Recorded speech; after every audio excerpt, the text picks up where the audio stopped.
ॐ सहना भवतु सहनौ भुनक्तु सह वीर्यङ्करवावहै तेजस्विनावधीतमस्तु मा विद्विषावहै। ॐ शान्ति शान्ति शान्तिः। श्रुतिस्मृतिपुराणानाम् आलयं करुणालयं नमामि भगवत्पादं शङ्करं लोकशङ्करं। शङ्करं शङ्कराचार्यं केशवं बादरायणं सूत्रभाष्यकृतौ वन्दे भगवन्तौ पुनः पुनः।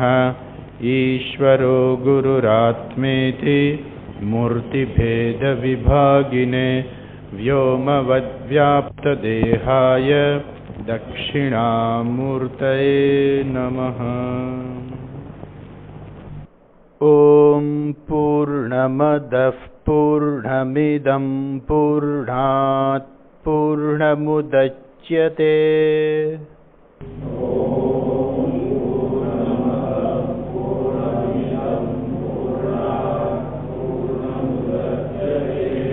पूर्णस्य पूर्णमादाय पूर्णमेवावशिष्यते।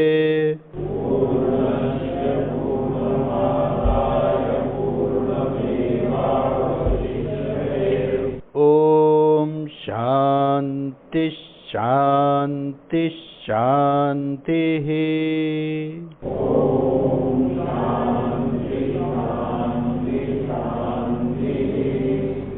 यस्तु सर्वाणि भूतानि आत्मन्येवानुपश्यति सर्वभूतेषु चात्मानं ततो न विजुगुप्सते। यस्मिन् सर्वाणि भूतानि आत्मैवाभूद्विजानतः तत्र को मोहः कः शोकः एकत्वमनुपश्यतः।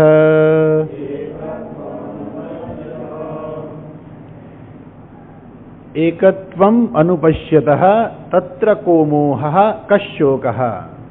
જે વ્યક્તિ એકત્વનું દર્શન કરે છે એના જીવનમાં શોક ક્યાંથી હોય, કેવી રીતે હોય, મોહ ક્યાંથી હોય, કેવી રીતે હોય, અર્થાત એના જીવનમાં શોક કે મોહને કોઈ સ્થાન નથી. કોને? યસ્મિન સર્વાણી ભૂતાની આત્મા એવ અભૂત વિજાનતઃ. જે વિજાનતઃ એટલે જે જ્ઞાની વ્યક્તિ છે એ જ્ઞાની વ્યક્તિના જીવનમાં ક્યારેય શોક અને મોહને કોઈ સ્થાન નથી. કાં તો એ નાટક કરે છે, જો કદાચ શોક અને મોહ, જો વ્યક્તિ જ્ઞાની છે અને છતાંય એના જીવનમાં જો આપણને શોક અને મોહ દેખાતા હોય તો એ નાટક કરે છે, અથવા તો એ જ્ઞાની નથી. જો જ્ઞાની હોય તો એ નાટક કરે છે. ભગવાન રામચંદ્રજી આવા નાટક ખૂબ કરેલા છે, એટલે શોક અને મોહ એમણે પ્રદર્શિત કરેલા જ છે. તો જ્યારે સીતાજીને રાવણ ઉપાડી ગયો ત્યારે ભગવાન એટલા બધા શોકગ્રસ્ત થઈ ગયા કે વૃક્ષોને પૂછે છે કે તમે મારી સીતાને ક્યાંય જોઈ છે? તમે મારી સીતાને ક્યાંય જોઈ છે? સીતા સીતા સીતા તું ક્યાં છો? તો જાણે કે એમના જીવનમાં શોક દેખાતો હોય છે, પણ એ સાવ નાટક હતું. ભગવાન શિવજી ત્યાંથી પસાર થાય છે, એમને નમસ્કાર કરે છે કે આ મારા જ ઈષ્ટદેવ છે. તો કે આવા તમારા ઈષ્ટદેવ હોય? પત્નીની પાછળ તો રડે છે, આવા તમારા ઈષ્ટદેવ છે?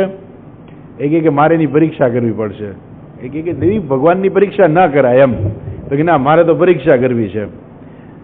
એટલે એ તો સીતાનું રૂપ લઈ લીધું એણે અને ભગવાનની આગળ આગળ ચાલવા માંડ્યા. ભગવાને કીધું દેવી તમે આજે આ રૂપમાં ક્યાંથી? ત્યારે સીતાજીને ખબર પડી કે આ તો સાક્ષાત પરમાત્મા છે. તો ભગવાને નાટક કરતા હતા. ભગવાનને આ બધા નાટક કરતા બહુ આવડે. તો જ્ઞાની વ્યક્તિ પણ ઘણીવાર આવું નાટક કરી શકે. કેમ? એ વખતે બતાવવાનું હોય, શોક કે મોહ બતાવવાનો હોય, શોકગ્રસ્ત બતાવવાનું હોય તો કદાચ, પણ આંતરિક રીતે ના હોય. જેવી રીતે પેલા બાળક સાથે આપણે કેરમ રમીએ, તો કેરમમાં આપણે જીતીએ કે હારીએ એમાંથી આપણને કોઈ શોકે નથી, મોહ નથી, કશું જ નથી કે આપણે જીતી જાય તો બસ મને આનંદ આવી જાય કે હું સુખી થઈ જાય, એવું નથી હોતું. પણ કદાચ આપણે જીતી જઈને આપણે ઠેકડા મારી કે વાહ હું જીતી ગયો, હું જીતી ગયો, તો બાળકને એમ લાગે કે એ ખુશ થઈ ગયા, એ જો એ કૂદકા મારે છે, બાળકને એવું લાગતું હોય. પણ આપણે આંતરિક રીતે જાણતા હોઈએ કે ભાઈ કાંઈ નથી, હવે આમાં શું જીતવાનું હોય, બાળક પાસે કેરમમાં શું આપણે જીતીને મેળવી લેવાનું છે, કાંઈ નહીં. અને કદાચ હારી ગયા તો આપણે કે રે રે રે રે હું હારી ગયો, પેલો છોકરો ઠેકડા મારવા માંડે, હું જીતી ગયો, હું જીતી ગયો. આપણા જીવનમાં કઈ શોખ નથી કે રે રે હું હારી ગયો, એ તો દેખાવ પૂરતું છે. જેમ કેરમની રમતમાં આપણે બહુ હોશિયાર છીએ, જ્ઞાની છીએ, વિદ્વાન છીએ, એમ સમગ્ર જગતની અંદર આપણે જ્યારે જીવીએ છીએ, અથવા તો આપણે એમ કહીએ કે આત્માનું જ્ઞાન જ્યારે વ્યક્તિને પ્રાપ્ત થઈ જાય પછી એના જીવનમાં કોઈ શોક અને મોહને કોઈ સ્થાન નથી. તો એ વસ્તુ આપણે 7મા મંત્રમાં જોઈએ. અને હવે છેલ્લો 8મો મંત્ર. તો અહીં સુધી શાસ્ત્ર જે છે એ આત્માના સ્વરૂપનું વર્ણન કરે છે. 3જા મંત્રથી લઈને અહીં સુધી. પહેલા મંત્રમાં તો બધું ટૂંકમાં જ્ઞાન આપી દીધું, ઈશાવાસ્યમ ઇદમ સર્વમ, એ ટૂંકમાં જ્ઞાનની ચર્ચા કરી. બીજા મંત્રની અંદર અસુર્યા નામ તે લોકાહ વગેરે કહી અને નિંદા કરી અજ્ઞાનીની. પણ ત્યાર પછી આગળ જે છે એ માત્ર ને માત્ર આત્માના સ્વરૂપનું વર્ણન છે. એટલે ખરેખર સ્વરૂપનું વર્ણન આપણે જોઈએ ને તો ખરેખર આપણું વર્ણન છે કે ખરેખર હું કેવો છું, કે ખરેખર હું કેવી છું. તો હું કેવો છું કે હું કેવી છું, ખરેખર મારું સ્વરૂપ શું છે, જે મને લાગે છે એ ખરેખર છે કે કેમ? કેમ કે મારી જાતને હું તો અજ્ઞાની માનું, મારી જાતને હું દીન, હીન, અલ્પજ્ઞ, અલ્પશક્તિમાન, મારી જાતને હું એવું માનું છું. પણ ખરેખર હું એવો છું? શાસ્ત્ર વર્ણન કરે છે કે ના ભાઈ ના, તું એવો નથી. તું કોણ છો? એ આખું અહીંયા 8મા મંત્ર સુધી વર્ણન કરે છે કે ખરેખર મારું પોતાનું સ્વરૂપ કેવું છે. શંકરાચાર્યજી સંગતિ આપતા કહે છે, યહ અયમ અતીતૈઃ મંત્રૈઃ ઉક્તઃ. ચાલો બોલો, હું બોલાવું છું. યહ અયમ અતીતૈઃ મંત્રૈઃ ઉક્તઃ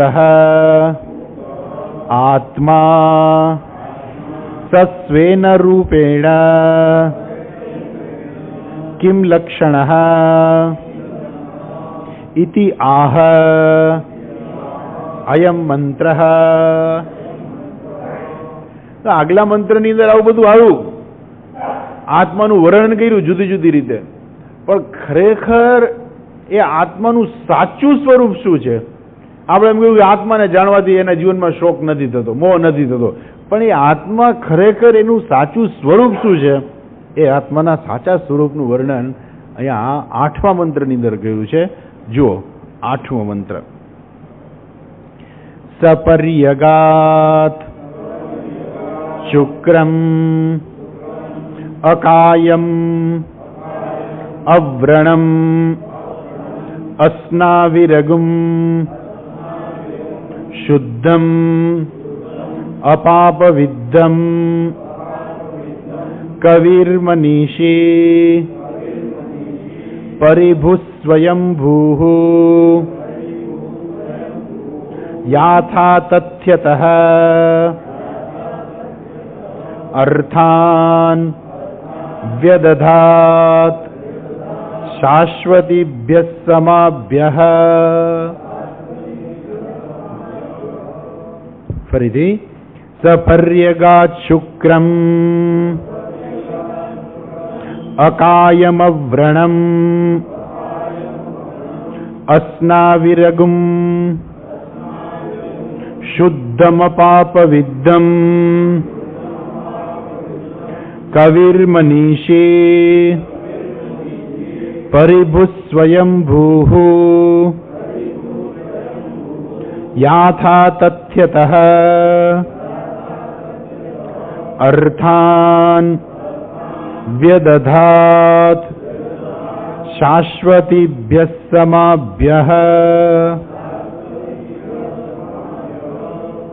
આ આત્મા કેવો છે એ આત્માના સ્વરૂપનું વર્ણન કરે છે. સ એટલે તે એટલે કોણ? તે આત્મા.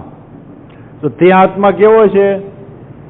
તે આત્મા એટલે હું ખરેખર કેવો છું, ખરેખર મારું સ્વરૂપ કેવું છે, હું મારી જાતને ઓળખું છું, હું ખરેખર એવો છું કે કેવો છું.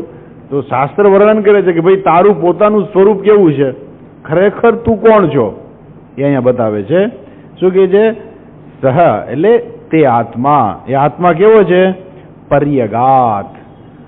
પરિતઃ અગાત એટલે પરિતઃ અગાત એટલે ગત, ગમ ગચ્છ એમાંથી ગત અને અગાત, પરિતઃ અગાત.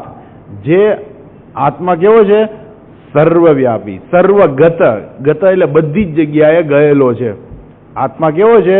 બધી જ જગ્યાએ ગયેલો છે, એટલે બધે જ પહોંચી ગયો છે.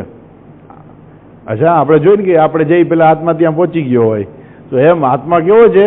સર્વગત. પછી સપર્યગાત શુક્રમ. શુક્રમ એટલે શુદ્ધમ, અત્યંત શુદ્ધ છે. અચ્છા, આપણે જોશું શુદ્ધમ કેવી રીતે છે.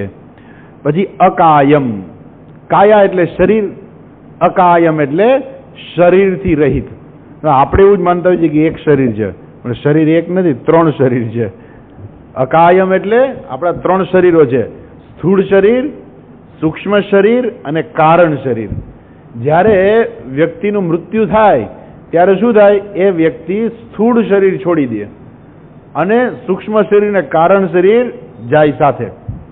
જો એટલે અહીંયા કહે છે અકાયમ એટલે એ સૂક્ષ્મ શરીર પણ હું નથી. આત્મા કેવો છે? સૂક્ષ્મ શરીરથી રહિત છે, અકાયમ. પછી અવ્રણમ. વ્રણ એટલે ઘા. પેલા ઘા પડેલા હોય ને ઘણી વાર, પેલા વ્રણ પડી જાય ને બધું, ઘા અથવા તો પેલા ફોડલા પડી જાય ને આપણે કહીએ ને એવું પ્રકારનું. તો અવ્રણમ એટલે એમાં કોઈ પણ પ્રકારના ઘા નથી, કોઈ પણ પ્રકારનું એમાં કોઈ ઘા પડી ગયા હોય કે કંઈ વિકાર થઈ ગયો હોય કે એવું પણ નથી. અસ્નાવિરમ. અસ્નાવિરમ એટલે સ્ના એટલે સ્નાયુ, અસ્નાવિરમ એટલે સ્નાયુ રહિત. આત્માની અંદર કોઈ પણ પ્રકારના સ્નાયુ નથી. એટલે સ્નાયુ એટલે શિરાઓ, ધમની, આપણે બધું જે કહીએ ને એમાં એકેય પ્રકારના કોઈ સ્નાયુઓ નથી. શુદ્ધમ. આત્મા અત્યંત શુદ્ધ છે. આપણે બે જોશું. શુક્રમ એટલે પણ શુદ્ધમ ને અહીંયા પણ શુદ્ધમ છે. તો બે કેવી રીતે વપરાણું છે આપણે પછી વિસ્તારથી જોઈએ. અપાપ વિદ્ધમ. આત્મા કેવો છે? તો કે છે પાપથી રહિત છે, અપાપ વિદ્ધમ. કવિહી. આત્મા પાછો કવિ છે. અચ્છા, આત્મા કવિ છે તો કવિતા બનાવતો હશે. આપણે કહીએ ને કે કવિ શું કરે? કવિ છે એ કવિતા બનાવે, બીજું શું કરે? તો અહીંયા શાસ્ત્રની અંદર કવિનો સાચો અર્થ આપ્યો છે. આપણે તો માત્ર કવિ એટલે જેને કવિતા બનાવતા હોય ને કવિ કહીએ, પણ કવિ એટલે ક્રાંતદર્શી, કંઈક જે વિશેષ જોઈ શકે છે. તો સામાન્ય રીતે કવિ શું હોય? પોતાની કલ્પનાથી કંઈક આગળ જુએ. આપણને તો એમ જ લાગતું હોય કે આ પવન વાય છે, પણ એ કે કેવો પવન વાય છે તેમાં વર્ણન કરે કે આહા કેવો મંદ મંદ મલયાની વાઈ રહ્યો છે. તો એ કવિ, એનું નામ કવિ. તો આપણે એમ તો કે હવા આવે છે, હવા, બીજું શું આપણે કહીએ, પણ કવિ હોય શું કે મંદ મંદ મલયાની વાઈ રહ્યો છે. તો કંઈક આપણે સામાન્ય રીતે જોઈએ, કંઈક વિશેષ દ્રષ્ટિથી જુએ, એની પાસે કંઈક વિશેષ દ્રષ્ટિ હોય. તો એ પ્રકારે સંસ્કૃતની અંદર એ કવિ એટલે જેની પાસે એવી વિશેષ દ્રષ્ટિ છે, અથવા તો જેને કઈ કવિ એટલે જે સર્વજ્ઞ છે. કવિહી. મનીષીહી. મન એટલે મન, આપણું મન. મનીષી એટલે જે મનનો પણ શાસક છે, મનનો પણ નિયંતા છે. પરિભૂહુ. ભૂ એટલે હોવું, થવું. પરિભૂહુ. પરિતઃ ખૂબ ચારે બાજુ એ આત્મા જ રહેલો છે, પરિભૂહુ. અને પાછો કેવો છે? સ્વયંભૂહુ. આત્મા આવ્યો ક્યાંથી? કેવી રીતે ઉત્પન્ન થયો આપણો આત્મા? સ્વયંભૂ. આપણે ઘણી વાર કહીએ ને કે આ જ્યોતિર્લિંગ છે કે આ લિંગ છે કે આ મંદિરમાં જે શિવલિંગ છે સ્વયંભૂ શિવલિંગ છે, પોતાની જાતે જાતે જ ઉત્પન્ન થયું, કોઈએ ઉત્પન્ન નથી કર્યું. એમ આત્માને કોણે ઉત્પન્ન કર્યો? તો કે કોઈએ ઉત્પન્ન નથી કર્યો, એ સ્વયંભૂ જ છે, એ કોઈમાંથી ઉત્પન્ન નથી થયો. અને આવો જે આત્મા જે છે એવો આત્મા એને શું કર્યું? તો કે છે શાશ્વતીભ્ય સમાભ્ય અર્થાન વ્યદધાત. એમણે જે શાશ્વત જે પ્રજાપતિઓ જે છે એને એના અર્થાન એટલે એના કર્મ કર્તવ્ય એનો વિભાગ એને કરી દીધો. જોઈએ આપણે વિસ્તારથી શું કહે છે આ આત્મા કેવો છે. તો સૌથી પહેલા કહે છે આ આત્મા પર્યગાત. આત્મા કેવો છે? સર્વગત, બધી જ બાજુ ગયેલો છે. આપણે ગયેલો એટલે પહોંચી ગયેલો છે, બધે પહોંચી ગયેલો છે. આપણી દ્રષ્ટિ ક્યાં પહોંચે? આપણું મન છે, આપણી બુદ્ધિ છે, આપણે કેટલે સુધી વિચારી શકીએ? તો કે ત્યાં પણ આત્મા પહોંચી ગયેલો છે. સર્વગત. આપણે એમ કહીએ કે દિલ્હીથી દૂરદર્શન પ્રદર્શિત થતું હોય તો એના તરંગો ક્યાં સુધી પ્રસરી ગયા છે? તો આપણે એમ કહીએ કે આખા ભારતની અંદર, કદાચ પાકિસ્તાન પણ પહોંચી જાય દૂરદર્શનના તરંગો. તો આપણે શું કહીએ? આખા ભારતમાં દૂરદર્શનના તરંગો કેવા છે? સર્વવ્યાપી છે. તમે ગમે તે ગામડામાં જાઓ ત્યાં પણ દૂરદર્શનના તરંગો હોય. તમે દિલ્હી જાઓ તો ત્યાં પણ હોય, અને તમે કાશ્મીરમાં જાઓ તો ત્યાં પણ હોય, અને નીચે રામેશ્વરમાં જાઓ તો ત્યાં પણ હોય, દ્વારકામાં જાઓ તો પણ તમને દિલ્હીના તરંગો મળે, અને આ બાજુ કલકત્તામાં જાઓ તો પણ દિલ્હીના તરંગો, દૂરદર્શનના તરંગો મળે. તો આપણે શું કહીએ કે આ દૂરદર્શનના તરંગો કેવા છે? સર્વવ્યાપી છે, સર્વગત છે, બધી જગ્યાએ પહોંચી ગયેલા છે. એમ આત્મા જે છે આપણે એવું માનીએ છીએ કે આપણે અહીંયા જ બેઠા છીએ. કેમ કે આપણને શરીરથી આપણને એવો અનુભવ થાય છે કે આપણે અહીંયા બેઠા છીએ, પણ હકીકતે આપણો આત્મા કેવો છે? સર્વવ્યાપી છે, સર્વગત છે. અચ્છા, પછી આગળ કહે છે શુદ્ધમ. શુદ્ધમ એટલે અત્યંત શુદ્ધ છે, જેમાં કોઈ પણ પ્રકારની અશુદ્ધિ નથી. અથવા તો જે શુદ્ધ એટલે આપણે કહીએ ને કે જે દીપ્તિમાન છે, તો બધું શુદ્ધ હોય ને એ દીપ્તિમાન પ્રકાશિત હોય. તો એમાં અશુદ્ધિ હોય, જેમાં આપણે એમ કહીએ કે સૂર્ય છે તો સૂર્યની અંદર આપણને કલંક દેખાય, તો સૂર્યના કલંકો એટલે શું છે? વચ્ચે ધાબુ દેખાય. તો દીપ્તિમાન એટલે શું? એમાં વચ્ચે ક્યાંય એવું ધાબુ પણ નથી, જે સંપૂર્ણપણે પ્રકાશિત છે. તો એવો આત્મા. શુદ્ધમ અકાયમ. અકાયમ એટલે સૂક્ષ્મ શરીર વર્જિત.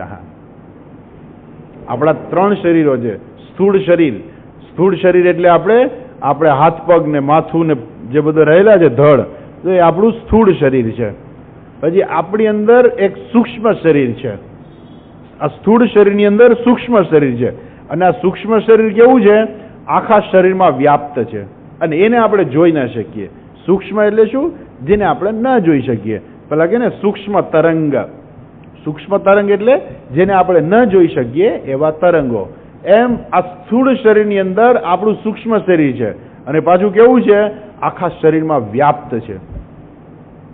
એ સૂક્ષ્મ શરીર કેવી રીતે બનેલું છે? તો કે 5 પ્રાણ, 5 જ્ઞાનેન્દ્રિયો, 5 કર્મેન્દ્રિયો, મન, બુદ્ધિ, ચિત્ત અને અહંકાર. તો આ પ્રકારે આવું આપણું સૂક્ષ્મ શરીર બનેલું છે, તો જે સ્થૂળ શરીરની અંદર રહેલું છે. જ્યારે આપણે એમ કે છગનભાઈ ગુજરી ગયા, તો છગનભાઈ ગુજરી ગયા તો ગયા ક્યાં? ગુજરી ગયા. તો ક્યાં ગયા? તો કે આ શરીર છોડીને ક્યાંક ગયા. એટલે એ થયા શું? આ શરીરમાંથી એ સૂક્ષ્મ શરીર નીકળી ગયું. મૃત્યુ એટલે બીજું કાંઈ છે નહીં. આ સ્થૂળ શરીરમાંથી સૂક્ષ્મ શરીર નીકળી જાય એને આપણે મૃત્યુ કહે છે. અને એ સૂક્ષ્મ શરીર પછી ગમે ત્યાં એના કર્મ અનુસાર ત્યાં જાય. તો જે સૂક્ષ્મ શરીર છે એને અહીંયા કહે છે અકાયમ. એટલે આત્મા કેવો છે? સૂક્ષ્મ શરીરથી પર છે.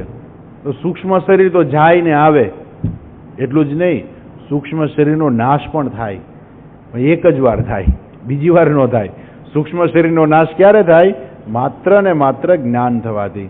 જ્યારે જ્ઞાન પ્રાપ્ત થાય અને એ સમયે જ્યારે જ્ઞાનીનું પ્રારબ્ધ પૂરું થઈ જાય પછી એનું સૂક્ષ્મ શરીર નાશ પામી. કેમ કે જ્ઞાનીની કોઈ ગતિ નથી, અને જે સૂક્ષ્મ શરીર છે એ સૂક્ષ્મ શરીર જે સૂક્ષ્મ તત્વોનું બનેલું છે એ બધા તત્વો સમષ્ટિની અંદર ભળી જાય.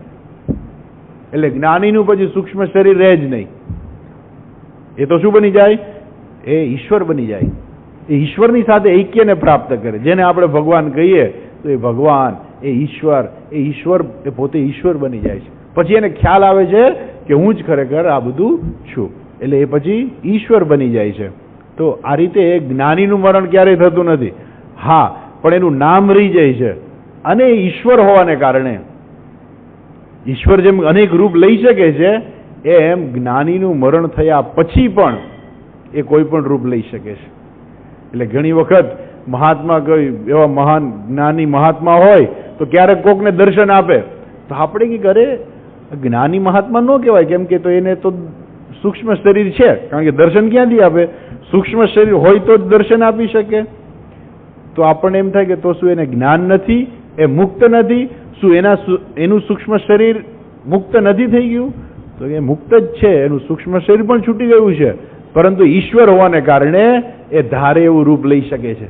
જેમ ભગવાન પણ લઈ શકે ને, ધારે એવું રૂપ લઈ શકે ભગવાન, તો એ પણ ભગવાન જ બને છે. તો એ પછી ધારે એવું રૂપ ના લઈ શકે? લઈ શકે. એનામાં કેવી કેપેસિટી આવી જાય? તમે ભાગવત વાંચો તો એની અંદર બતાવ્યું છે કે ભગવાનમાં કેવી કેપેસિટી છે. જસ્ટ ખાલી ઈશ્વરનું જે સર્વશક્તિમાનપણું જે જોવું હોય ને તમારે, તો તમે થોડુંક ભાગવત વાંચો તો તમને ખબર પડે. ભાગવતની અંદર આવે છે કે એક વખત બ્રહ્માજીને શંકા થઈ કે આ કૃષ્ણ કનૈયો ગોપાળ આ બ્રહ્મ કેવી રીતે હોઈ શકે? આ પરમાત્મા કેવી રીતે હોઈ શકે? એ તો છોકરાઓ ભેગો રમેશ, અને આમાં કંઈ ભગવાન એવું લાગતું નથી, જરાક લાવ પરીક્ષા કરું. એટલે બ્રહ્માજી બધી ગાયોને ચોરી ગયા. જે ગાયોને ચરાવવા લઈ ગયા હતા એ ગાયોને ગોવાળની સાથે ચોરી ગયા. એટલે પછી તો બ્રહ્માજીને એમ થયું કે કદાચ હવે ગોકુળમાં રોકકડ થશે, ગાયોના પેલા નાના નાના વાછરડાને બધા રોશે, એટલે પેલી ગાયો છે ભાંભરશે, કારણ કે એના વાછરડા નથી એટલા માટે થઈને. કે બ્રહ્માજી વાછરડાને લઈ ગયા હતા, ભગવાન નાના હતા એટલે એ તો નાની ગાયો એટલે વાછરડાને ચરાવતા હતા, ને મોટી ગાયો તો વહેલી પહોંચી ગઈ હોય, નાના વાછરડા તો પાછળથી આવે. એટલે એ બધું ગડબડ થશે ને બધી રોકકડ થશે, કેમ કે બાળકો નહીં આવે એટલે ગોપીઓ બધી જે છે તો એ બધી રોતી હશે કે અમારા બાળકો ક્યાં ગયા.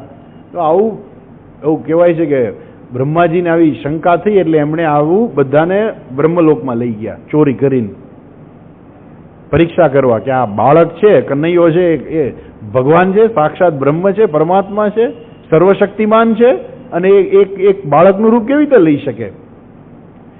એવું કહેવાય છે જેટલી ગાયો બ્રહ્માજી લઈ ગયા હતા એવી જ ગાયો, એવા જ ગોપાળ, એવા ને એવા ભગવાને એક ક્ષણની અંદર સર્જી દીધા. એક જ ક્ષણમાં જેવા બ્રહ્માજી લઈ ગયા બીજી ક્ષણે બ્રહ્માજી તો મૂકીને પાછા આવ્યા જોવા માટે થઈને કે શું થયું અહીંયા, જરાક જોઈ તો ખરા. તો એટલી જ ગાયો, એટલા જ ગોપાળો, બધા ગોવાળિયા છે બધા એની મા પાસે જતા રહ્યા, બધી ગાયોના વાછરડા છે એની મા પાસે જતા, બધા જાણે કઈ બન્યું જ નથી. બ્રહ્માજીને શંકા થઈ ગયા શું થયું, હું લઈ ગયો તો એ પાછા નથી આવી ગયા ને. અહીંયા બ્રહ્માજી પાછા જોવા ગયા તો ત્યાં એવા જ ગોપાળો, ત્યાં જ એવો.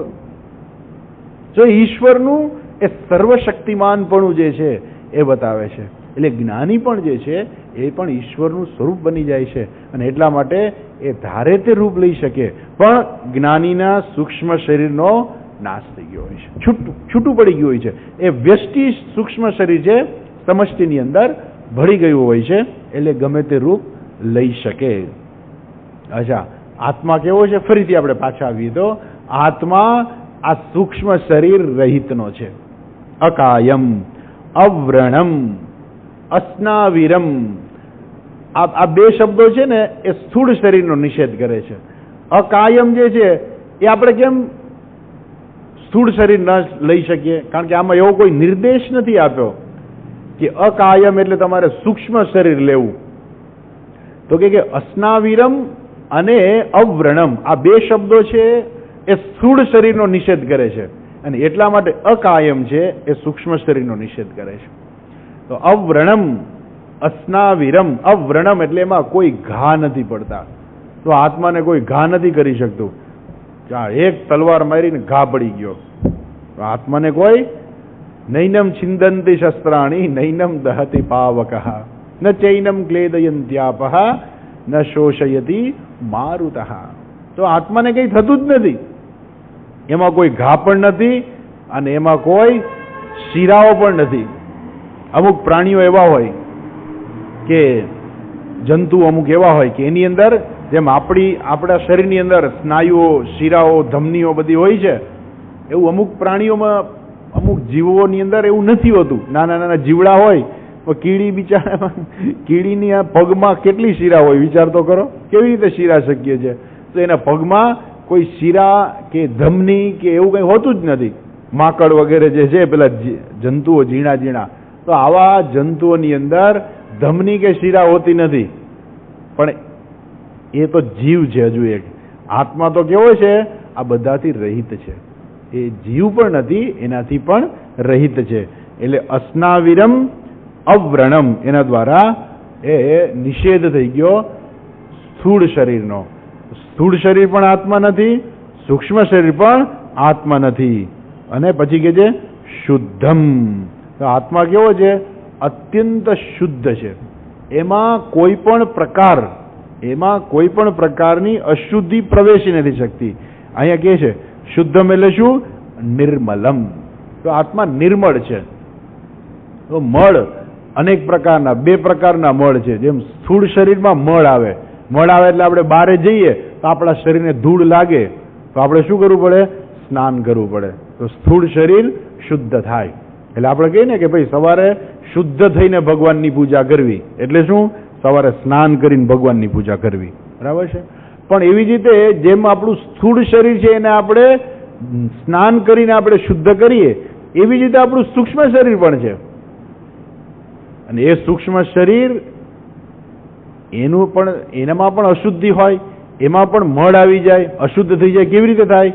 દિવસ દરમિયાન આપણે બધા સાથે વ્યવહાર કરીએ ને તો એમાં રાગ, દ્વેષ, કામ, ક્રોધ, આ બધી અશુદ્ધિ સૂક્ષ્મ શરીરમાં આવતી હોય. એ કેનાથી દૂર થાય? તો આપણે ભગવાનને પ્રાર્થના કરીએ, રોજ સવારે પૂજા કરીએ, પાઠ કરીએ, તો એના દ્વારા એ બધી અશુદ્ધિ ધીમે ધીમે દૂર થાય. એટલે અહીંયા શુદ્ધમ એટલે શું? એ શુદ્ધમ એટલે એનું સ્થૂળ શરીર અને સૂક્ષ્મ શરીર, આ બે જે શરીર છે એમાં જેમ કોઈ પણ પ્રકારનો મળ નથી, એમાં મળ આવી શકે છે અને એ આપણે દૂર કરી શકીએ છીએ. આત્માની અંદર આવો કોઈ પણ પ્રકારનો મળ આવતો પણ નથી અને એને દૂર કરવાની આવશ્યકતા પણ નથી. અચ્છા, પછી અહીંયા કહે છે કે શુદ્ધમનો એક બીજો પણ અર્થ આપે છે, અવિદ્યા રહિતમ. કારણ કે ત્રીજા શરીરનો નિષેધ કરવો પડે. પેલા સૂક્ષ્મ શરીરનો નિષેધ કર્યો, પછી સ્થૂળ શરીરનો નિષેધ કર્યો, હવે કારણ શરીર. કારણ શરીર એટલે શું? ખરેખર કારણ શરીર નામનું કોઈ શરીર નથી. ખરેખર કારણ શરીર જે શરીર નથી, પણ આ બે શરીરોનું કારણ છે એટલે એને કારણ શરીર કહેવાય છે. જેમ આપણે એમ કહીએ કે કોઈ વસ્તુનું કંઈ કારણ હોય એને કારણે આ બધું થતું હોય. આપણે એમ કહીએ કે આગ લાગી, તો આગ શેને કારણે લાગી? તો કે ગેસના બાટલામાંથી ગેસ છૂટો પડ્યો એટલા માટે થઈને આગ લાગી. આપણે ગેસનું બટન બંધ કરી દઈએ તો શું થઈ ગયું? આગ લાગતી બંધ થઈ ગઈ. તો એવી જ રીતે આ આપણું જે શરીર છે એ શેને કારણે છે? આપણો જન્મ શેને કારણે છે? આ બધા શરીરો આપણને કેમ પ્રાપ્ત થયા? તો કે એનું કોઈ કારણ છે. અને જે કારણ હોવાને કારણે, સ્થૂળ શરીર અને સૂક્ષ્મ શરીરનું કારણ હોવાને કારણે એને કારણ શરીર કહે છે. અને એ કારણ શરીર એટલે બીજું કંઈ નહીં, અજ્ઞાન. જે અજ્ઞાન છે એને કારણ શરીર કહે છે. પણ આત્માની અંદર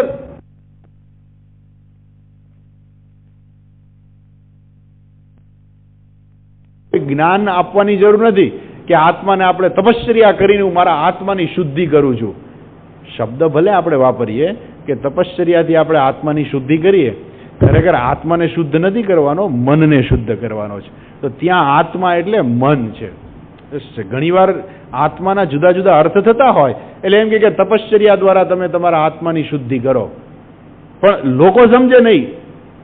શાસ્ત્રમાં તો શબ્દો વાપરેલા હોય, કોઈ એને સાચું સમજાવવું પડે કે ભાઈ અહીંયા આત્માની શુદ્ધિ એટલે મનની શુદ્ધિ છે. પણ એને કોઈ સમજાવનાર ના હોય એટલે એવું જ માની લઈએ કે આત્મા અશુદ્ધ છે, અને એને આખા સંપ્રદાયો પછી ઊભા થઈ જાય. આપણા દેશમાં તો મોટો આખો સંપ્રદાય ઊભો થઈ જાય કે જે આત્માને અશુદ્ધ માને. એટલે તમારે તપશ્ચર્યા કરીને તમારે આત્માની શુદ્ધિ કરવાની છે. તમે જુદી જુદી ક્રિયાઓ કરો, તમે આમ કરો ને તેમ કરો ને બધું કરો, તપશ્ચર્યા કરો.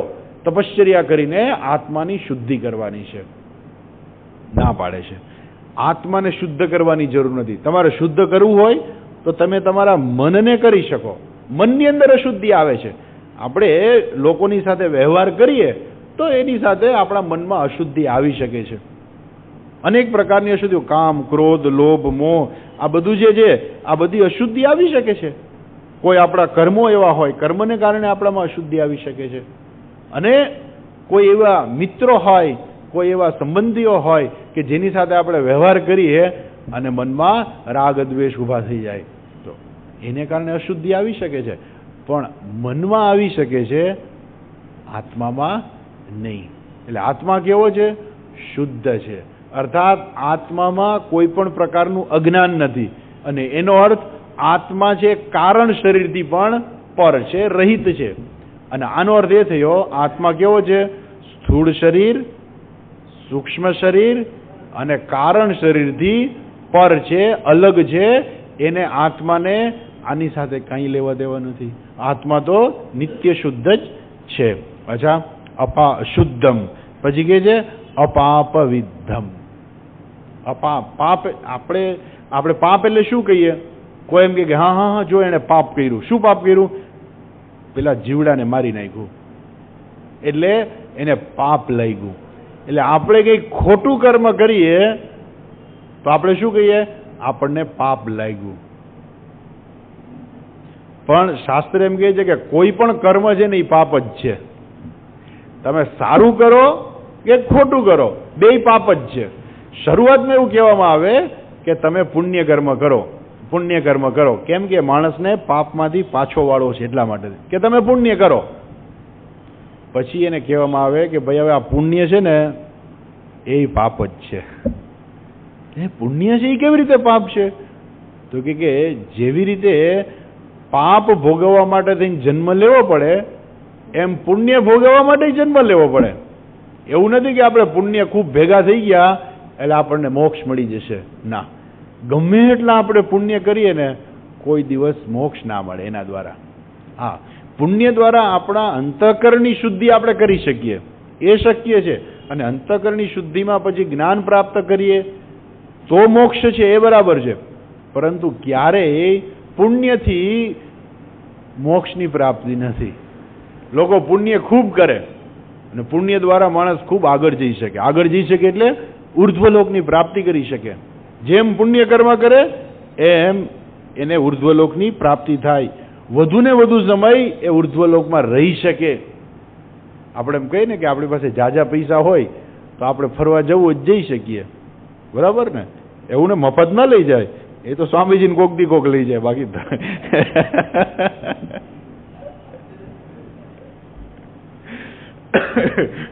બધાને ના લઈ જાય. બધાને તો પૈસા ભરવા પડે. અને એ જેટલા તમે પૈસા ભર્યા હોય એટલું જ તમને ફરવા લઈ જાય. તમે 2 લાખ રૂપિયા ભર્યા હોય એટલે એની ટૂર હોય કે ભાઈ 2 લાખ રૂપિયામાં તમને આટલા આટલા સ્થળોએ ફેરવા. એમાં લઈ ગયું કે આર્જેન્ટિના તમારે જવાનું નથી, તો એમાં પછી તમે એમ કહો કે મારે તો આર્જેન્ટિના જવું છે. પેલા કહેશે કે ભાઈ આ આપણી ટૂરમાં આર્જેન્ટિના છે નહીં, એમાં તમે આટલા રૂપિયા ભર્યા છે એટલે આમાં આર્જેન્ટિના ન આવે.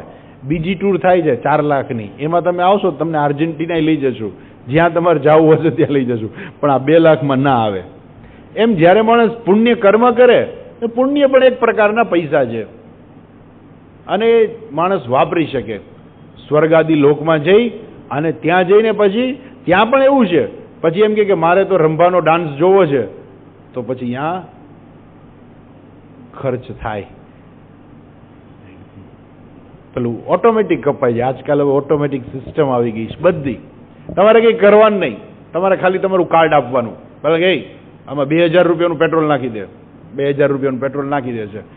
પૈસાની હાલ કાર્ડ આપું છું, ફટ કાર્ડમાંથી પૈસા લઈ લેશે, કેમ કે કાર્ડમાં પૈસા હોય એટલે. તો આજકાલ આ બધી કાર્ડ સિસ્ટમ આવી ગઈ છે. તો તમે કાર્ડ નાખી દો, જ્યાં જેટલી ખરીદી કરવી કરો. બહુ જોખમી છે ક્રેડિટ કાર્ડ.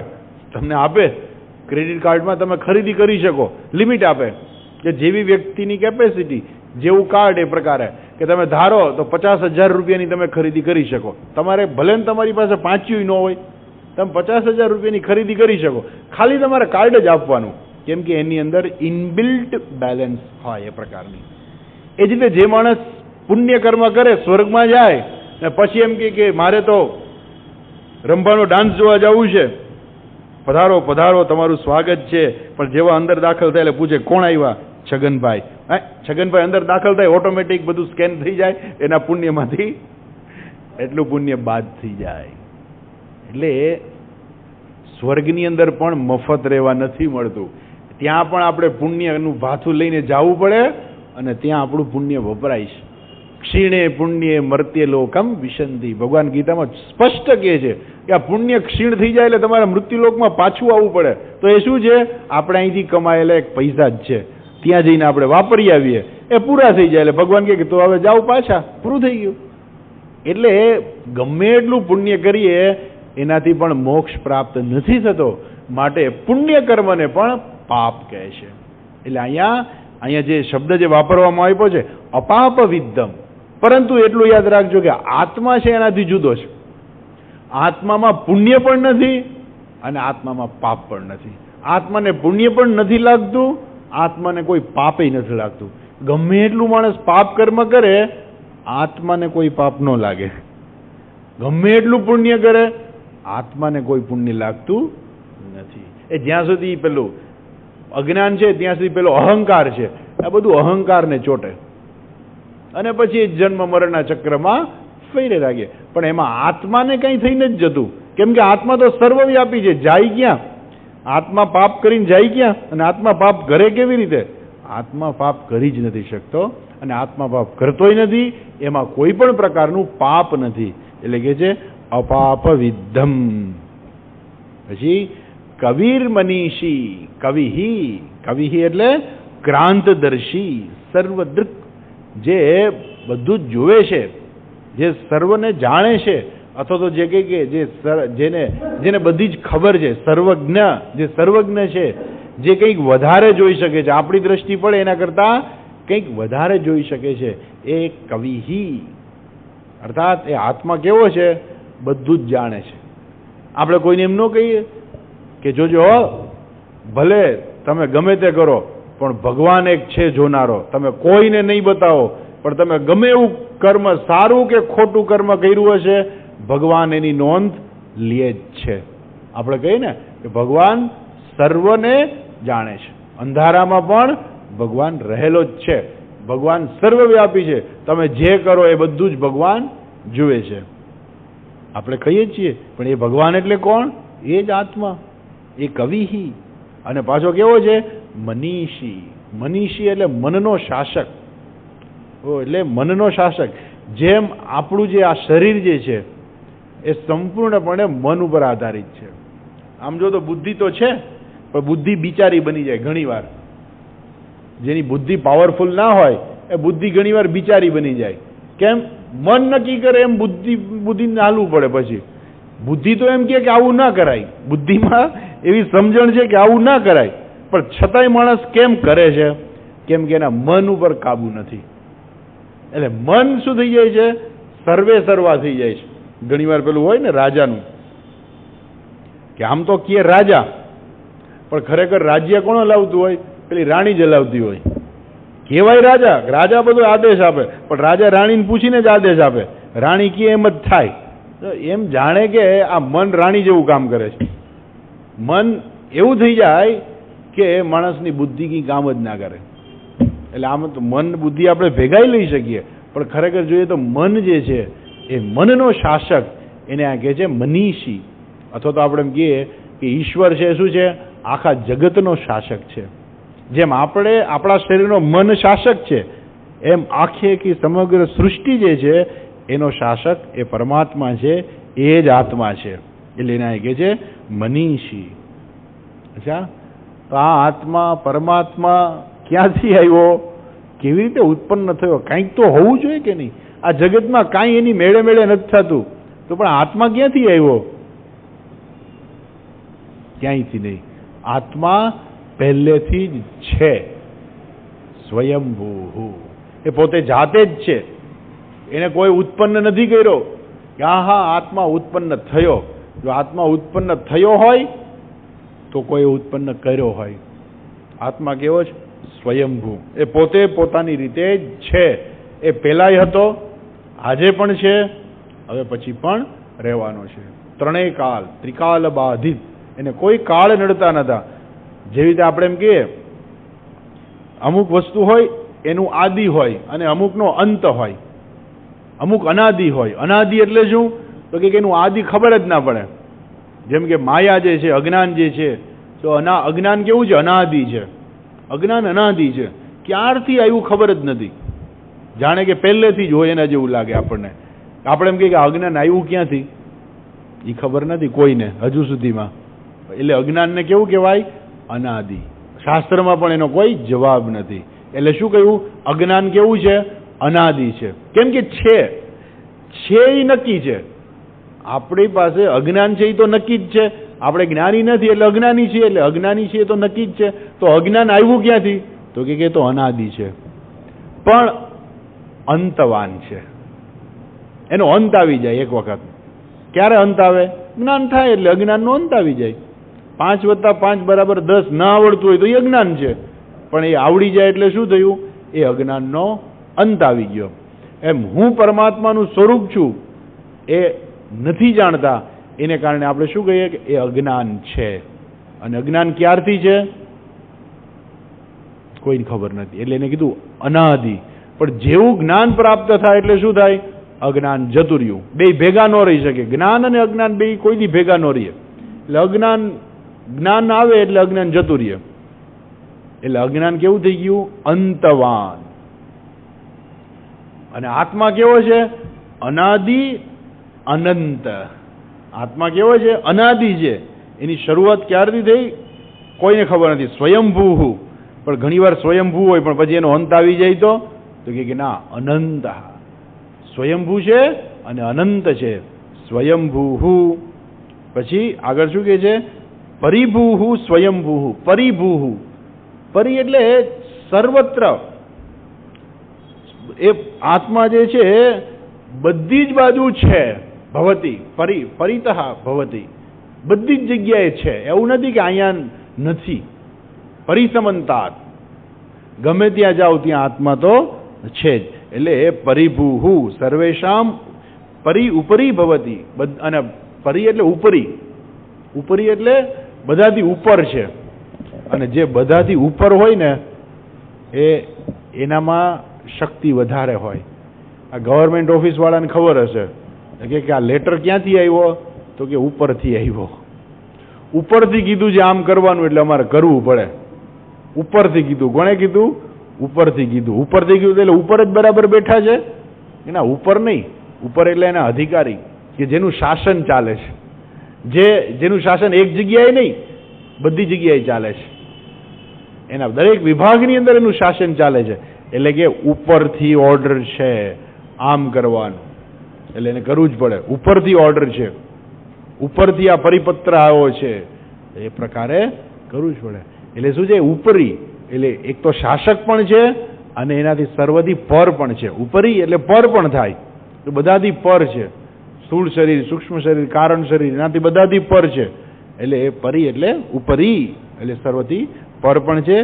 સ્વયંભૂ એટલે પોતે સ્વયંભૂ પણ છે. હવે આ આત્માએ શું કર્યું? કેમ કે આ જગત તો આપણને દેખાય છે, અનુભવાય છે. તો કહે છે કે આત્માએ શું કર્યું? યાથા તથ્યતઃ અર્થાન વ્યદધાત શાશ્વતીભ્ય સમાભ્ય. સમાભ્ય શાશ્વતીભ્ય. શાશ્વતીભ્ય સમાભ્ય. એટલે શાશ્વત એટલે નિત્ય, બરોબર છે. અને સમા એટલે સંવત્સર. ખરેખર તો સમા એટલે સંવત્સર. અહીંયા એ સંવત્સર પ્રજાપતિ માટે શબ્દ વપરાયેલો છે. પ્રજાપતિ એટલે પ્રજાનામ પતિ, જે પ્રજાનો પતિ છે. હા, આપણે એમ કહીએ ને કે આ જગત ચાલી રહ્યું છે, તો કેમ ચાલી રહ્યું છે? જેમ આપણે એમ કહીએ કે આપણું શરીર બરાબર કામ કરી રહ્યું છે. શું કામ કરે છે બરાબર શરીર? તો કે આપણા પ્રાણ બરાબર ચાલે છે, આપણી ઇન્દ્રિયો બરાબર કામ કરે છે, બધી બરાબર કામ કરે છે. એવું નથી કે કાનથી અચાનક સાંભળવાનું બંધ થઈ જાય, એવું નથી થતું. આંખેથી અચાનક દેખાવાનું સાવ બંધ થઈ જાય. આજે તો દેખાનું મને નથી, કાલ મને બરાબર દેખાતું હતું, પણ આજે મને કાંઈ દેખાતું નથી. તમે કાલે આવજો, કાલ મને બધું બરાબર દેખાશે, એવું નથી બનતું. જો આંખની સમય મર્યાદા પૂરી થઈ ગઈ તો પૂરી થઈ ગઈ. એવું નહીં કે એક દી આંખમાં દેખાય ને એક દી ના દેખાય, એક દી કાનથી સંભળાય. એટલે પેલા આવે ને કે છગનભાઈ કેમ છો, તો કે કાલે આવજો. કેમ? તો કે આ બુધવારે મને સંભળાય નહીં. એવું બને? છગનભાઈ કેમ છો, તો કે કાલે આવજો, આજે ગુરુવાર છે, મને આજે આંખેથી ન દેખાય. એવું નથી બનતું. આપણી આંખ બરાબર કામ કરે છે, આપણા કાન બરાબર કામ કરે છે. આજે તો ઉપવાસ છે, આજ ન ખવાય. કેમ? આજે મારા પેટમાં પાચન નહીં થાય આજે. કેમ? તો આજ તો રવિવાર છે ને, એટલે પેટમાં પાચન જે કરનારા બધા તત્વો છે ને આજે રજા રાખી દર રવિવારે, એટલે આજે ખવાય નહીં. એવું નથી. આપણે એને ખાવા ન દઈ જુદી વસ્તુ છે. શરીરને માપમાં રોજ અન્ન આપવું જોઈએ. કેમ કે ભગવાન અંદર બેઠા છે ને, અહમ વૈશ્વાનરો ભૂતવા, એટલે એને કંઈક આપવું જોઈએ ખાવા માટે, માપમાં આપવું જોઈએ. પછી એવું નહીં કે ખાધે જ રાખીએ. પેલું કે આજે તો ઉપવાસ છે, ઉપવાસને દિવસે ડબલ ખાવાનું, એમ નહીં. એ જ્યારે જરૂર પડે ત્યારે શરીરને જેટલું જરૂર હોય એટલું માપમાં દરેક વ્યક્તિ આપવું જોઈએ. જેમ આ શરીરની અંદર બધું બરાબર કામ કરે છે, ધમની, આપણી બધી શિરાઓ, આપણું હૃદય બધું બરાબર કામ કરે છે, એટલે તો આપણે રોજ આપણું કાર્ય કરી શકીએ છીએ. પછી ધીમે ધીમે એમાં તકલીફ આવવા માંડે, એ જુદી વસ્તુ છે, શરીર છે એટલે. પણ આ સમગ્ર સૃષ્ટિ જે છે, આખી સૃષ્ટિ બરાબર ચાલી રહી છે. સૂર્ય રોજ ઉગે છે. કોઈ દિવસ સૂર્ય એમ કે ભાઈ આજે રવિવાર છે, આજ મને રજા આપો, એવું નથી કહેતો. ચંદ્ર બરાબર ઉગે છે, એની પૂર્ણિમા હોય ત્યારે આખો જ ચંદ્ર દેખાય, બરાબર પૂર્ણિમાને દિવસે દેવાય. એવું નહીં કે આજ પૂર્ણિમા ચંદ્ર એમ કે ના ના આજે મારે આખું નથી દેખાવું, આજે અડધો દેખાવું છે, એવું ના હાલે. પૂર્ણિમાને દિવસે ચંદ્ર બરાબર દેખાય. કોઈ દિવસ વાયુ એમ કહે છે કે ભાઈ મારે તો હવે વાવવું નથી, હો, હું હાલી દોડીને થાકી ગયો છું, કાંઈ આમથી આમ દોડી કરું છું. એ વાયુ બરાબર વાય છે. સૂર્ય બરાબર ભીષાસ્માદ્વાતઃ પવતે ભીષોદેતિ સૂર્ય. ભીષાદ, ભયને કારણે, કોઈક એનો શાસક છે કે જે ભયને કારણે ભીષાસ્માદ વાતઃ પવતે, વાતઃ પવતે, આ પવન છે બરાબર વાય છે ભયને કારણે. ભીષોદેતિ સૂર્ય, આ સૂર્ય પણ ભયને કારણે બરાબર તપે છે. ઇન્દ્ર વાયુશ્ચ ભીષાસ્માદ ઇન્દ્રશ્ચ વાયુશ્ચ મૃત્યુર્ધાવતિ પંચમ ઇતિ. મૃત્યુ, યમરાજા પણ આમથી દોડી કરે છે. આ પેલા કે આજ આઈનો વારો આવ્યો, પેલા કે હવે યમરાજાને કે હવે ત્યાં જાઓ, પેલાનો ટાઈમ પૂરો થઈ ગયો છે. એટલે બિચારા યમરાજા વરી ત્યાં જાય તો કે યમરાજા ત્યાં મોકલો જલ્દી, હવે પેલાનો ટાઈમ પૂરો થઈ ગયો છે, હોસ્પિટલમાં છે, હવે એનો સમય પૂરો થઈ ગયો છે, ત્યાં મોકલો, હમણાં એક્સિડન્ટ થવાનું છે, તમારે ત્યાં હાજર રહેવું પડશે, કેમ કે ઉપર લઈ જવા છે ને. એટલે બિચારા યમરાજા દોડી કરે છે જીવોને લઈ જવા માટે થઈને. ઇન્દ્ર, અગ્નિ, વાયુ, આ બધા દેવતાઓ બરાબર કામ કરે છે ભયને કારણે. એ પણ પવન કેમ વાય છે? કાલથી પવન એવું નક્કી કરે તો કે મારે વાવવું નથી, મારે તો પ્રકાશ આપવો છે, એવું થાય? અને એવું નહીં થાય. સૂર્ય કાલથી એમ નહીં કે ભાઈ આ હું પ્રકાશ આપીને બહુ થાકી ગયો છું, કાલથી હું પવન આપીશ, કાલથી ઉગું ને ત્યારે બધી આખી પૃથ્વી ઉપર પવન ફેંકીશ, એવું નથી થતું. સૂર્ય જે પ્રકાશ જ આપે છે, પવન જે વાય જ છે. ઇન્દ્ર વરસાદ આપે છે તો એ વરસાદ જ આપે. તો બધા દેવતાઓ, યમરાજા છે એ મૃત્યુના દેવતા છે, બધાના જીવને લઈ લેવાનું એનું કામ છે. યમરાજા કે હવે મેં બહુ દોડાદોડી કરી, હો ભગવાન, હવે હું થાકી ગયો છું, હવે મને વરસાદનું કામ સોંપી દો. આ વરસાદ નાખો સારો, આવી દોડાદોડી તો ન થાય. 9 મહિના પછી વારો આવે, ચોમાસું આવે ત્યારે વરસાદ આવે. બિચારા કંઈક નિરાત તો ખરી. એ બધાને ભગવાને જે કામ સોંપેલું છે ને, બધા પોતપોતાની રીતે કામ કરે છે. એટલે અહીં શું કહે છે? શાશ્વતીભ્ય સમાભ્ય. આ બધા શાશ્વત છે, આ બધા નિત્ય છે, અને જેને કહે છે પ્રજાપતિ. આ બધા પ્રજાનામ પતિ, આ બધા દેવતાઓ છે, શું છે? પ્રજાપતિઓ છે. અને એ બધા શું કરે છે? બધાને જે પ્રકારે એના કર્મ અનુસાર જે વિભાગ કરેલો છે, અર્થાન, અર્થાન એટલે એના કર્તવ્યને આપેલા છે કે તમે આ કર્મ કરો. પવનને કે તમે વાવ, એમને કે તમે વરસાદ આપો, અને અમુક ફળ પણ એને આપવાનું કહ્યું છે કે તમારામાં કેપેસિટી છે, તમે અમુક ફળ પણ આપો. તો આ કર્મફળ આ બધું એને અમુક આપેલું છે. એ બધો વિભાગ કરેલા છે. એ બધા જે વિભાગ કરેલા છે એ કોણે કરેલા છે? એ જ આત્માએ આ બધાને વિભાગ કરીને આપ્યું છે કે તમે તમારા કર્મો, કર્તવ્ય કર્મો આ રીતે કરો. તો આ પ્રકારે આ બધા પ્રજાપતિઓ પણ પોતાનું કર્મ કરે છે. પણ આ બધા પ્રજાપતિઓ કેવા છે? શાશ્વતીભ્ય. એ બધા શાશ્વત છે, નિત્ય. આપણે ઘણીવાર કહીએ ને, અમુક શબ્દો આપણે વાપરીએ કે બલીર હનુમાન, બલિરાજા, એવું પેલું એક શ્લોક છે, મને અત્યારે યાદ નથી, પણ એની અંદર એવું કહે છે કે આ બલિરાજા છે ને એ નિત્ય છે. પેલો અભિમન્યુ છે એ પણ નિત્ય છે. હનુમાનજી પણ નિત્ય છે. બલિર વ્યાસો હનુમાન. તો વ્યાસજી પણ નિત્ય છે, હનુમાનજી પણ શાશ્વત છે. એટલે આજે પણ હનુમાનજી છે, આજે પણ એ પેલો અભિમન્યુ છે, આજે પણ બલિરાજા રહેલા છે. આ બધા નિત્ય રહેલા છે. એમ આ બધા પ્રજાપતિઓ છે નિત્ય રહેલા છે. નિત્ય છે એટલે શું? આજથી હજારો વર્ષ પહેલા સૂર્ય તપતો હતો, આજે તપે છે, અને આજથી હજારો વર્ષ પછી પણ તપવાનો છે. તો એને કહેવાય શાશ્વતીભ્ય. આ બધા શાશ્વત છે. એ લોકો એટલા બધા કર્મો ને એટલી બધી ઉપાસનાઓ કરેલી કે એમને આ પ્રકારના પદની પ્રાપ્તિ થઈ છે. એટલે સૃષ્ટિની અંદર આ બધા કેવા છે? નિત્ય છે, શાશ્વત છે. ઈશ્વર એને એવી તાકાત આપી છે કે એ લોકો હંમેશા રહે. એ લોકોને શાશ્વત પદ જે કહેવાય. પણ એ શાશ્વત પદ કેવું? મર્યાદામાં કહેવાય શાશ્વત, પણ એની પણ મર્યાદા છે. સૃષ્ટિનો અંત આવી જાય પછી એ સૂર્યનો પણ અંત આવી ગયો, વાયુનો પણ અંત આવી ગયો, ઇન્દ્રનો પણ અંત આવી ગયો, બધાનો અંત આવી ગયો. જ્યારે સૃષ્ટિ જ નથી તો પછી આ બધા પ્રજાપતિઓ ક્યાં ગયા? તો કે એમને પણ સમાપ્તિ થઈ ગઈ. તો એ પ્રકારે એ લોકોને નિત્ય પદ પ્રાપ્ત છે, શાશ્વત પદ છે. પણ એ શાશ્વત પદ એની પણ એક મર્યાદા છે. પણ મનુષ્યના દ્રષ્ટિકોણથી એને શાશ્વત કહેવામાં આવે છે. એટલે શું કે છે અહીંયા? એ બધા જે છે વ્યદધાત શાશ્વતીભ્ય સમાભ્ય અર્થાન વ્યદધાત. એ આત્માએ શું કર્યું? તો કે આ બધાને એ લોકોને અર્થાન વ્યદધાત. અર્થાન એટલે એમની કેપેસિટી પ્રમાણે, એમની આવડત પ્રમાણે એમને એવા કર્મોના વિભાગ કરીને એમણે આ કર્મો આપ્યા. કોણે આપ્યા? એ જ પરમાત્મા, જેને આપણે આત્મા કહીએ છીએ, એ જ પરમાત્માએ આ બધાને કર્મો આપ્યા. ત્યાર પછી જરાક એનું ભાષ્ય આપણે ભાષ્ય જોઈ લઈશું આવતીકાલે ઝડપથી, અને ત્યાર પછી આપણે આગળ ચાલીશું. હરિઓમ.